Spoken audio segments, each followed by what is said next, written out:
Hello everyone, आप सब कैसे हैं। मैं उम्मीद करता हूं कि बहुत अच्छे होंगे और अपनी पढ़ाई को बहुत अच्छे से कर रहे होंगे। मैं आकाश कुमार बढ़ाना आईसीटी वर्चुअल क्लासरूम में आपका बहुत बहुत स्वागत करता हूं मेरे प्यारे बच्चों।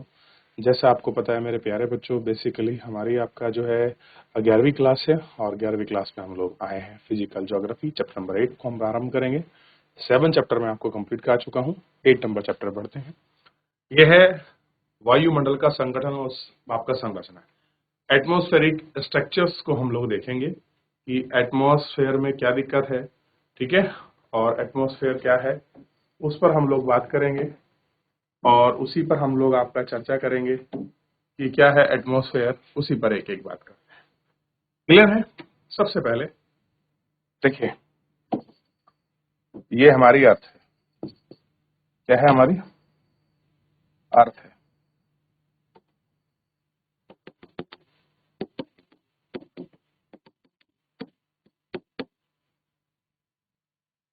ये हमारे प्लेन है।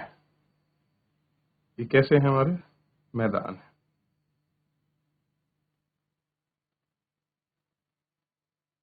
और मैदान है। ये हमारे क्या है? मान लीजिए ये हमारे कुछ पर्वत हैं और ये क्या है? हमारा ये हमारा प्लेन है। क्या है? हमारा प्लेन। और यहाँ क्या है? ये हमारा समुद्र है। थोड़ा सा आपको क्लियर होना चाहिए।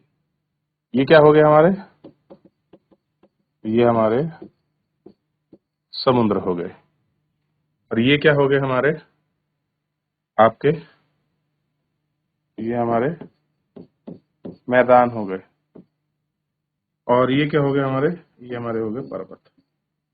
क्लियर है? ध्यान रहेगा कहाँ पर मैदान, कहाँ पर पर्वत, कहाँ पर पठार, ये सारी चीजें आपको क्लियर होगी। थोड़ी सी क्लियर है। अब देखिए, अब हमारा ये है सन। सन। अब सन की किरणें इस पर भी पड़ेंगी, इस पर भी पड़ेंगी और इस पर भी पड़ेंगी।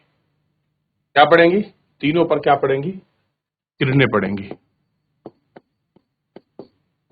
किरणें। ये क्या होगा?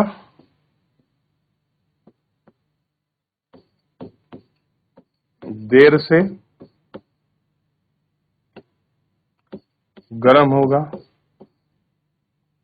तथा देर से ठंडा होगा। क्लियर है? मैदान की क्या प्रॉपर्टी है? जल्दी गर्म होगा और जल्दी ठंडा होगा। क्लियर है? अच्छा, आप अगर यहाँ पर्वत को देखो तो जिस स्थान पर पड़ेगा वो हिस्सा कैसा होगा? गर्म, जहां सूर्य की किरणें यहां नहीं पड़ेंगी तो आपका ठंडा रहेगा। ये कंडीशन है। क्लियर है? अब ऐसे ही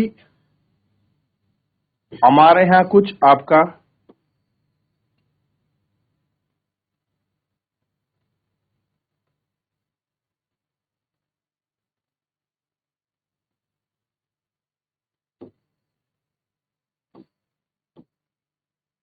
बाकी बाद में बना लेंगे। इतना आपको ध्यान रहेगा ना। अब हम आगे बढ़ते हैं ताकि आपको क्लियर हो कि हमारा कहने का पर्पज है क्या। क्या कोई व्यक्ति वायु के बिना रह सकता है? तो भैया, कोई व्यक्ति पानी के बिना, भोजन के बिना रह सकता है, लेकिन वायु के बिना नहीं रह सकता। 1-2 मिनट में निकल जाएगा, यानी कि डेथ हो जाएगी। हम लोग 2-3 दिन भोजन कर 2-3 बार भोजन करते हैं, कई बार पानी पीते हैं, सांस प्रत्येक सेकंड लेते रहते हैं। तो जीवित रहने के लिए वायु सभी जीवों के लिए आवश्यक है। ऐसा नहीं है केवल तुम ही सांस लोगे आपके लिए उपयोगी नहीं। मनुष्य जैसे कुछ जीव बिना भोजन बिना पानी के कुछ समय तक जीवित रह सकते हैं, लेकिन सांस लेने में कुछ मिनट बाद ही जीवित रह पाना असंभव है। यही कारण है कि हम वायुमंडल का विस्तार ज्ञान होना चाहिए। हमें पता लगे कि आखिर में एटमॉस्फेयर वायुमंडल हमारे लिए कितना उपयोगी है, कितना हम लोग उसका प्रयोग कर सकते हैं। वायुमंडल विभिन्न प्रकार की गैसों का मिश्रण है और पृथ्वी की ओर से ढका हुआ है। इसमें मनुष्य जंतुओं के जीवन के लिए आवश्यक है ऑक्सीजन तथा पौधे के जीवन के लिए कार्बन डाइऑक्साइड पाई जाती है। ऑक्सीजन और कार्बन डाइऑक्साइड क्या होती है, पौधों के लिए होती है। जैसे वो क्या करते हैं, कार्बन डाइऑक्साइड को इनटेक करते हैं, निकल लेते हैं और ऑक्सीजन को रिलीज करते हैं। हम उल्टा करते हैं, हम ऑक्सीजन लेते हैं और कार्बन डाइऑक्साइड को रिलीज करते हैं।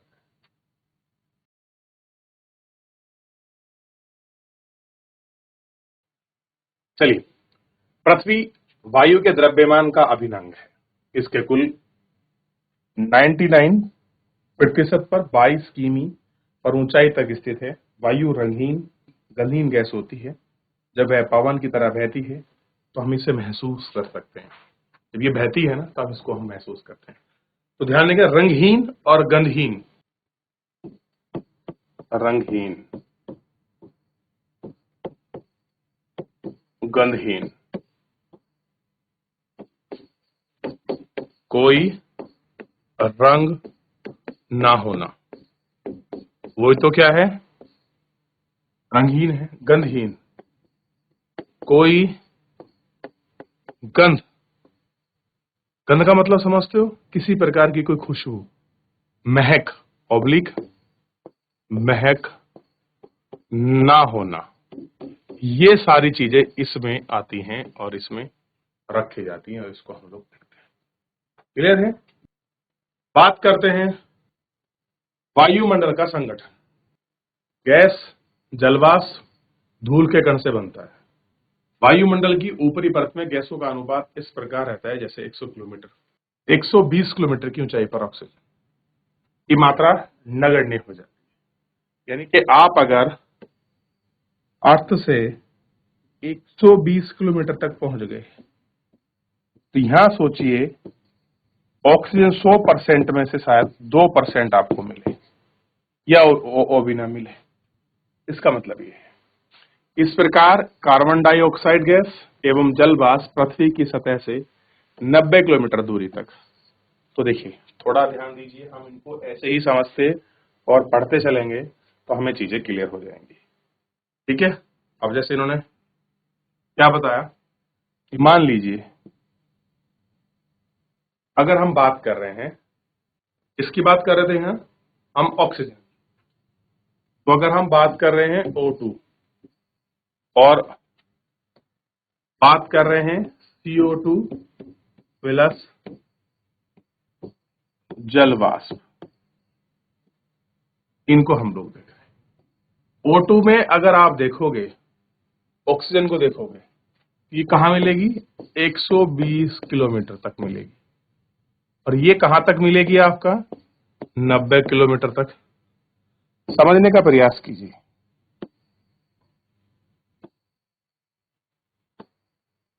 ये आपने देख लिया।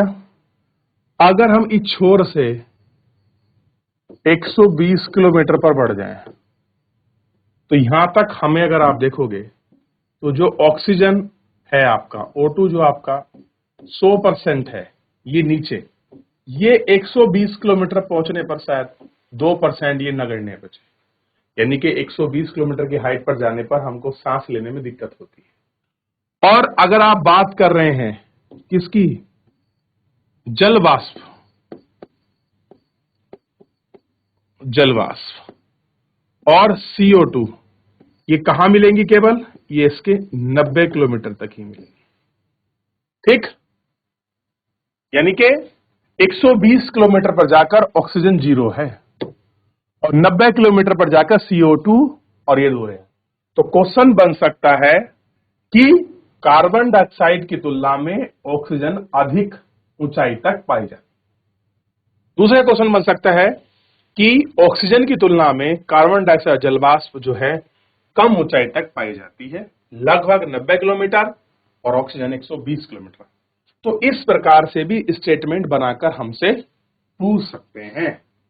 जब हमको पता होगा, हमने पढ़ा होगा, हमने रिवीजन किया होगा, तब हम देख सकते हैं। क्लियर है। देखिए, जितना ऑक्सीजन इंपॉर्टेंट है हमारे हमारे पर्यावरण के लिए, उतनी ही इंपॉर्टेंट गैस हमारे लिए इंपॉर्टेंट है कार्बन डाइऑक्साइड। तो गैस में कार्बन डाइऑक्साइड मौसम विज्ञान की दृष्टि से बहुत महत्वपूर्ण गैस है, क्योंकि है सौर मंडल के लिए पारदर्शी है। पारदर्शी यानी कि इसमें अगर कोई गैस आ रही है तो मान लीजिए अगर सूर्य का प्रकाश गैस में आया तो गैस को पार करके सूर्य का प्रकाश पृथ्वी पर पहुंच जाता है। तो पार्थिव विकिरण के लिए हम अपारदर्शी हैं। अपार्थिव दर्शन के लिए क्या हम क्या अपारदर्शी, इसको पार नहीं कर सकते। यह सौर विकिरण के एक अंश को सोख लेती है, सौर विकिरण जो आ रही है उसको कैप्चर कर लेती है, ठीक। तथा इसके कुछ भाग को पृथ्वी की सतह पर प्रतिबिंबित कर देती है। यानी कि ऐसे समझिए, CO2 की थोड़ी सी प्रॉपर्टी को आप क्लियर करिए। जैसे मान लीजिए CO2 है, ये कुछ CO2 के कण है मान लीजिए, ये CO2 है। अब क्या हुआ, यहां से सूरज निकला, सूरज की किरणें आई, अब ये किरणें फैल रही हैं, अलग अलग तरीके से आ रही हैं। अब जैसे ये किरणें इसके अंतर्गत आई तो यहां से मान लीजिए 100% आई थी। अब इसमें जाने के बाद हो सकता है 70% किरणें ये सीधे इस वाले पार्ट पर आए, ये जो अर्थ है इस पर आए। 30% क्यों क्या कर लिया, CO2 ने सूर्य को रोक लिया, सौर विकिरण को। अगर सौर विकिरण को रोक लिया यानी कि जो ताप है, जो तापमान है, उसको क्या हो गया, उनने ज्यादा बढ़ने में मदद की ना की, यानी कि जो टेम्परेचर बढ़ता उसको रोक लिया 30%। कितनी एनर्जी गई, 70%। तो ये अच्छा भी है और बुरा भी है, दोनों स्थिति ये समझाने का प्रयास किया। तो क्या हुआ, कि सौर विकिरण क्या करती है, पृथ्वी सतह कर देती है, कुछ को वापस भेज देती है। यह ग्रीन हाउस गैस के प्रभाव से पूरी तरह उत्तरदायी है, यानी कि जो हमारे ग्रीन हाउस गैसेस हैं उसके लिए क्या है, रिस्पॉन्सिबल है। दूसरी गैसों का आयतन स्थिर है, जबकि पिछले कुछ दशकों में हमने जीवाश्म ईंधन को जलाने के कारण कार्बन डाई गैस ऑक्साइड के आयतन में लगातार वृद्धि हो रही है। इसमें हवा के तापमान को बढ़ाया है। ओजोन परत का दूसरा महत्वपूर्ण घटक है। हवा में एक परत होती है ओजोन परत, ये वायुमंडल में आपका जो है क्षोभ मंडल के ऊपर समताप मंडल, समताप मंडल के ऊपर एक मोटी एक आपकी परत है, उस परत को हम कहते हैं ओजोन परत। और ये जो है पृथ्वी की 10 से 50 किलोमीटर की ऊंचाई में फैली हुई है। ध्रुवों पर और भूमध्य रेखा पर अलग अलग मोटाई है। यह एक फिल्टर की तरह काम करती है, जैसा एक भी छन्नी टाइप में होती है ना, जाली आपने लगा दी, ऐसे फिल्टर करती है। ये क्या करती है, सूर्य का प्रकाश आता है उसको फिल्टर करके पृथ्वी पर भेजती है। क्योंकि सूर्य का प्रकाश जो हमको सीधा मिलता है, अगर वो सीधा आ जाए तो अल्ट्रावायलेट किरणें वो हमको जला देगी। हमको एक वेल कंडीशन में चाहिए, आदर्श हमारी बॉडी जैसा माउस को झेल सके, हमारे एटमॉस्फेयर में जो आपके जीव हैं वो उनको झेल सके। तो ये क्या करती है, ओजोन परत उसको फिल्टर करती है, फिल्टर भी करती है और रिफ्लेक्ट भी कर देती है उन किरणों को। तो हमारे लिए ओजोन परत बहुत महत्वपूर्ण परत है। कैसी है ये, तो ध्यान रखना, ये एक वर्किंग की तरह काम करती है। सूर्य से निकलने वाली परावैंगनी किरणों को अवशोषित करती है और उनको पृथ्वी की सतह पर पहुंचने से रोकती है, ठीक। तो आपको क्लियर होना चाहिए। अब इसके बाद है जल वाष्प। अब मुझे बताइए जल वाष्प बनती कैसी है, वाटर ड्रॉपलेट। क्लियर है, तो आपको पहले चैप्टर पर पहले पेज पर पहुंचना होगा।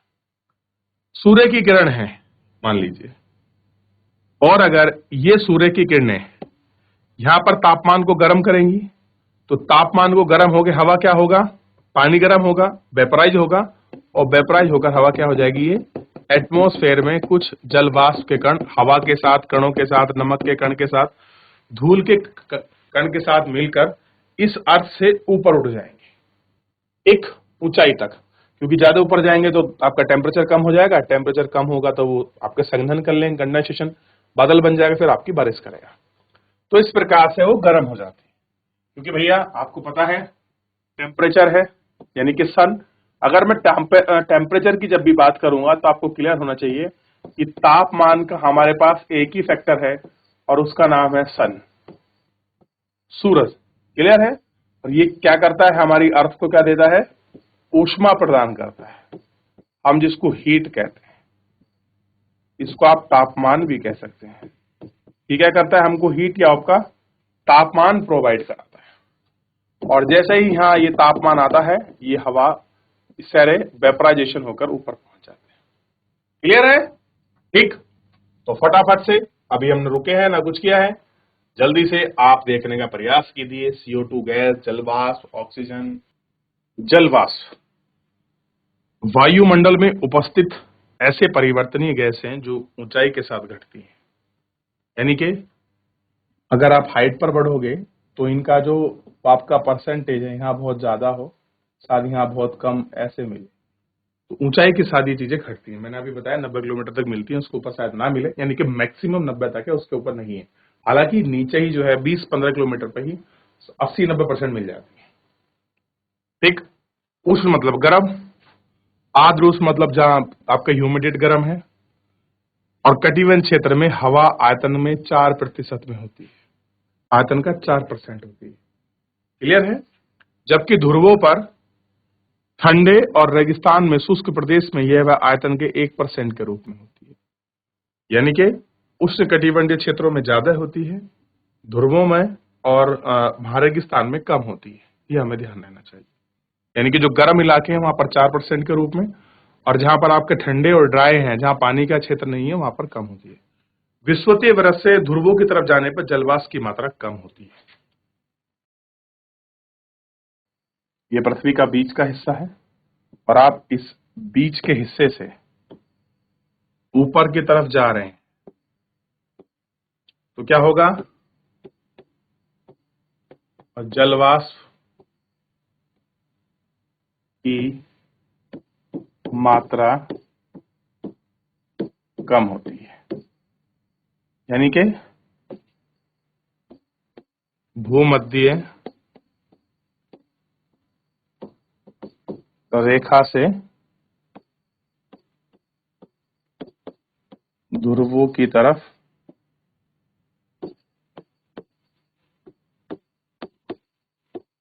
जलवाष्प घटती है। अच्छा, अगर मैं आपसे कारण पूछूं कि ये कारण हो गया कारण का, कि कारण क्या है, क्यों घट रही है? अगर हम दोनों तरफ बढ़ रहे हैं तो यहाँ घटने का मतलब क्या है, ये माइनस क्यों है? यहाँ पर प्लस लगा रहा हूं, यहाँ ज्यादा मिलती है। ऐसा क्या कारण है कि यहाँ पर जलवाष्प ज्यादा मिलती है और यहाँ आपको माइनस के फॉर्म में दिख रही है? सीधा कारण है, बिल्कुल सरल। सूर्य की किरणों का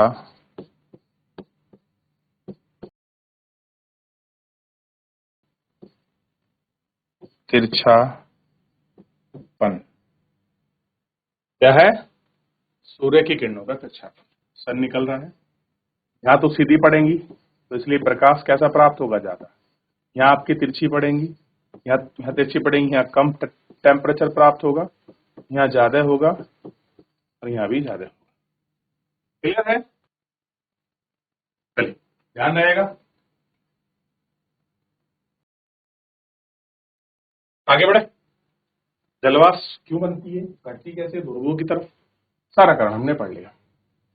क्योंकि सूर्य से आने वाला ताप, यानी कि सूर्य ताप की ऊर्जा कुछ भागों पर अवशोषित कर पाती है, और जिसके कारण ग्रहण होती है, जिसके कारण हमको ये वेरिएशन दिखाई देता है। इस प्रकार ये क्या बनता है, कंबल की तरह कार्य करती है। पृथ्वी को आने से, गर्म न होने से, ठंड होने से स्थिति बनती है।